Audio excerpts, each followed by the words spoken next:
Guys നമ്മളിപ്പോൾ ഒരു പരിപാടി ഉണ്ട്, അതിന് പോവാണ് ഗൈസ്. ഹലോ ഗായ്സ്, അപ്പോൾ ഞാനും നീയും കൂടിയാണ് കേട്ടോ കഫേയിലൊക്കെ പോയി. ഞങ്ങൾ ജസ്റ്റ് വെറുതെ പോയതാണ്. ആ കഫേ പുതിയതായിട്ട് റീ ഓപ്പണിംഗ് ഒക്കെ ചെയ്തിട്ടുണ്ടായിരുന്നു. അപ്പോൾ ഒന്ന് പോയി നോക്കിയതായിരുന്നു കേട്ടോ. ഞങ്ങൾ അവിടുന്ന് ഫസ്റ്റ് തന്നെ വേഫിൾ വിത്ത് ഐസ്ക്രീമാണ് ഓർഡർ ചെയ്തിട്ടുണ്ടായിരുന്നത്. അത് കുഴപ്പമൊന്നുമില്ല, എവിടെയോ എന്തോ ഒരു കരിഞ്ഞ ടേസ്റ്റ് അങ്ങനെയൊക്കെ ഉണ്ടായിരുന്നു. എന്നാലും അടിപൊളി തന്നെയായിരുന്നു കേട്ടോ, ഐസ്ക്രീമൊക്കെ കൂട്ടി കഴിക്കാൻ വേണ്ടിയിട്ട്. ഗൈസ് ഇൻ്റെതൊക്കെ തിന്നിട്ട് ഞാൻ റിയൻ്റെ അടുത്തേക്ക് എത്തിക്കുകയാണ്. റിയ എന്താ വാങ്ങിക്കണേ പറഞ്ഞു? എനിക്ക് ഭയങ്കര മടിയാണ് ഗൈസ്. റിയ ലോട്ട് ഫ്രൈസ് വാങ്ങിക്കണോ, അത് തിന്നാൻ വേണ്ടി വന്നിട്ടാണ്. റിയ ഇവളിൻ്റെ കൂടെ 8, 9, 10 അങ്ങനെയൊക്കെ പഠിച്ചിട്ടുണ്ടായിരുന്നതാണ്. അപ്പോൾ ഓൾക്ക് വീഡിയോയിൽ വരാൻ ഭയങ്കര മടിയാണ്. പിന്നെ ഞാൻ അങ്ങനെ നിർബന്ധിച്ചുകൊണ്ട് വന്നതാണ്. ഓൾ അങ്ങനെ അവിടെ അപ്രതീക്ഷിതമായി വരിക എന്നൊക്കെ പറയില്ലേ, അങ്ങനെ വന്നിട്ടുണ്ടായിരുന്നതാണ്. പിന്നെ ഞങ്ങൾ കുറേ നേരം വർത്താനൊക്കെ പറഞ്ഞിരുന്നിട്ടുണ്ട്. ഫുഡ് വന്നപ്പോൾ റിയ എന്നെ വിളിച്ചിട്ടുണ്ടായിരുന്നു കേട്ടോ കഴിക്കാൻ വേണ്ടിയിട്ട്. അങ്ങനെ പിന്നെ റിയ ഓർഡർ ചെയ്ത സ്പാനിഷ് ഡിലൈറ്റ് ആയിരുന്നു. ഞാനത് അങ്ങനെ ടേസ്റ്റ് ചെയ്ത് അതിനുശേഷം പിന്നെ ഞാനും നീയും ഓർഡർ ചെയ്ത ഐറ്റംസ് ഒക്കെ വന്നിട്ടുണ്ട്. അങ്ങനെ അതൊക്കെ കഴിച്ചിട്ടുണ്ടായിരുന്നു. ഹലോ ഗൈസ്, ഞങ്ങളിപ്പോൾ റെച്ചല മാമിൻ്റെ വീട്ടിലേക്ക് പോവുകയാണ്. ഇവിടെ എത്തിക്കണു. ഞാൻ എപ്പോഴും പോണ മേമാൻ്റെ വീട്ടിലേക്കാണ് ഇവിടെ എത്തിക്കണു.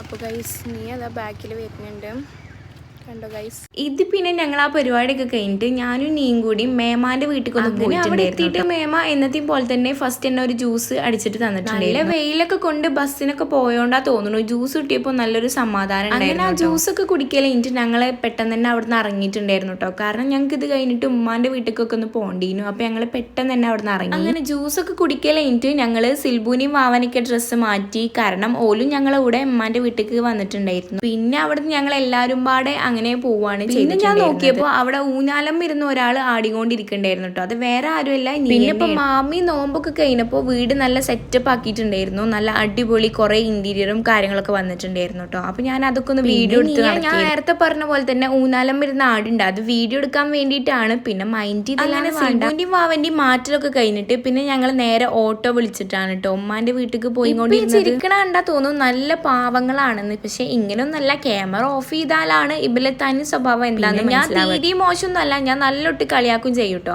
അങ്ങനെ പിന്നെ ഉമ്മമാന്റെ വീട്ടിലെത്തിയപ്പോൾ തന്നെ ആദ്യം പോയത് ഫുഡ് കഴിക്കാൻ വേണ്ടി. ഞങ്ങളൊക്കെ വരികയെന്ന് അറിഞ്ഞപ്പോൾ തന്നെ നെയ്ച്ചോറും ചിക്കൻ കറിയും ചിക്കൻ ഫ്രൈയും അങ്ങനെയൊക്കെ ഉണ്ടാക്കിയിട്ടുണ്ടായിരുന്നു. അതും എല്ലാത്തിനും നല്ല ടേസ്റ്റും ഉണ്ട്. നല്ല അടിപൊളിയുള്ള ഒരു ലഞ്ചൊക്കെ കഴിച്ചിട്ട് പിന്നെ ഞാനും ഉപ്പയും വൈകുന്നേരം ആയപ്പോൾ ഒന്ന് എണ്ണക്കടി വാങ്ങാൻ വേണ്ടി പുറത്താണെങ്കിൽ ഇപ്പൊ ഫുഡ് കഴിച്ചാൽ എന്തെങ്കിലും ഒരു മധുരം കഴിക്കാം കേട്ടോ. അങ്ങനെ ഞാൻ ഉമ്മമാന്റെ സ്റ്റോർ റൂമൊക്കെ തിരഞ്ഞെങ്കിലും അവിടെ കാര്യമായിട്ട് എവിടുന്നോ എനിക്കൊരു ജിലേബി പൂതി വന്നിട്ടുണ്ടായിരുന്നു കേട്ടോ. പിന്നെ അതന്നെ വാങ്ങിയിട്ടുണ്ടായിരുന്നു. അതിനുശേഷം പിന്നെ ഞാനും ഉപ്പയും ഒരു എണ്ണക്കടി കടയിലാണ് കേട്ടോ കൊണ്ടുപോയി വണ്ടി നിർത്തി. അവിടുന്ന് എന്തൊക്കെയോ സമൂസ, മുട്ട ബജ്ജി അങ്ങനെ എന്തൊക്കെയോ വാങ്ങി. പിന്നെ ഇമ്മമാരുടെ നല്ല അടിപൊളി ചായയും എണ്ണക്കടിയും അങ്ങനെ കഴിച്ചിട്ടുണ്ട്. കോൺസെൻട്രേഷൻ ആ ജിലേബിയുമായിരുന്നു കേട്ടോ. അത് എത്രണ്ണാ തിന്നെന്ന് എനിക്ക് തന്നെ ഓർമ്മ ഉണ്ടായില്ല. കാരണം ആ ടൈമിൽ വീഡിയോയും എടുത്തിട്ടുണ്ടായിരുന്നു കേട്ടോ. ഒരു 5-6 ഒറ്റയടിക്ക് തന്നെ തിന്നിട്ടുണ്ട്. ഇത് ഞാൻ ഇത്താക്ക് ഒരു പൊരിച്ചപത്തിരി കൊടുക്കേനു. പക്ഷെ വീഡിയോ എടുക്കാന്ന് പറഞ്ഞേക്ക് ആളൊന്നും കൂടി കൈയൊക്കെ ഒന്ന് റെഡിയാക്കി എടുത്തിട്ടുണ്ടായിരുന്നു. അങ്ങനെ ഈ പൊരിച്ചപത്തിരി ഒക്കെ കഴിച്ചിട്ടുണ്ടായിരുന്നു. ഇത് കുഴപ്പമില്ല കേട്ടോ, നല്ല ടേസ്റ്റ് ഒക്കെ ഉണ്ടായിരുന്നു. എന്നാലും വീട്ടിൽ ഉണ്ടാക്കുന്ന അത്ര ടേസ്റ്റ് ഒന്നും ഉണ്ടായിട്ടുണ്ടായിരുന്നു. ഞങ്ങൾ തിരിച്ച് പോവാണ് കേട്ടോ. വെറുതെ ഒരു ദിവസത്തിനായിട്ടാണ് വന്നത്, എന്നാലും ഇതൊക്കെ രസമല്ലേ. അങ്ങനെ വന്നിട്ടുണ്ടായിരുന്നു. പോകുമ്പോൾ ആണെങ്കിൽ കൊണ്ടാക്കാൻ കുറെ ആൾക്കാരും. പിന്നെ ഞാൻ ജെറനെ വെറുതെ കളിയാക്കിക്കൊണ്ടിരിക്കുകയാണ്. ആരാണ് എനിക്ക് പൗഡർ ഇട്ടുന്നത്, എന്താണ് ഇങ്ങനെയെന്നൊക്കെ പറഞ്ഞിട്ട് ഓരോന്ന് പറയായിരുന്നു. ഓള് ലാസ്റ്റ് കരയാനൊക്കെ ആയിട്ടുണ്ടായിരുന്നു. അപ്പം ഞാൻ നിർത്തിയിട്ടുണ്ടായിരുന്നു കേട്ടോ.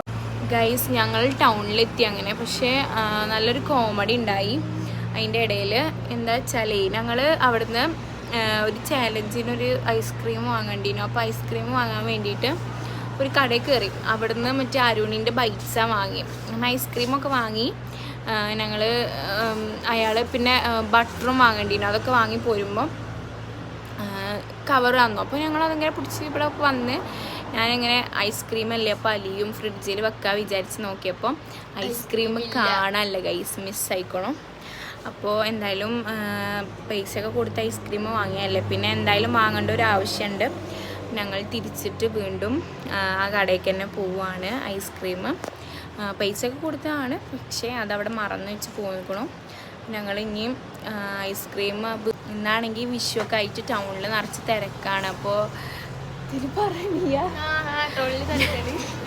വിഷു ആയിട്ട് ടൗണിൽ നല്ല തിരക്കാണ് ഗൈസ്. അപ്പോൾ നല്ല തിരക്കായതുകൊണ്ട് തന്നെ എനിക്ക് വീഡിയോ ഒന്നും എടുക്കാൻ പറ്റിയില്ല ഗൈസ്. രാത്രി പടക്കം പൊട്ടിക്കും. പിന്നെ ഗൈസ് വിഷു ആയതുകൊണ്ട് തന്നെ നല്ല തിരക്കായിരുന്നു. പിന്നെ എനിക്ക് വീഡിയോസും കാര്യങ്ങളൊന്നും എടുക്കാൻ പറ്റിയിട്ടുണ്ടായിരുന്നില്ല ടൗണിൽ പോയത്. അപ്പോൾ ഇത്രയൊക്കെ ഉള്ളൂ. ബാ.